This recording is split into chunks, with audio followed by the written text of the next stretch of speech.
አክብረኝ እንጂ አትፍራኝ። አንተ ምንም ጀግኖች መሆን እንችላለን። ሚስተር ሰን፣ አንተ ሰውዬ ከኔ ምንድነው ችግርህ?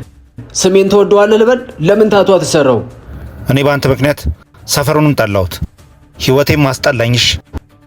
ያንተን ህይወት ከኔ ጋር ምን አገናኙ? ሰውዬ አልገባህም እንዴ? ጥፋ አልኩ ጥፋ፣ አለበለዚያ እኔ አጠፋለሁሽ። ማሰባችንም እንዴ? ስታይ እንትንኝ መስላለሁ ዝም ብለህ የምታጠፋኝ?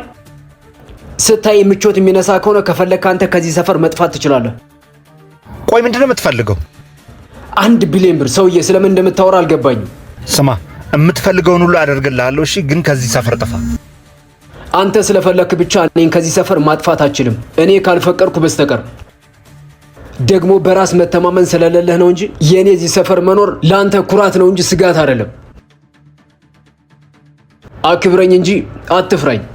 አንተ ምንም ጀግኖች መሆን እንችላለን።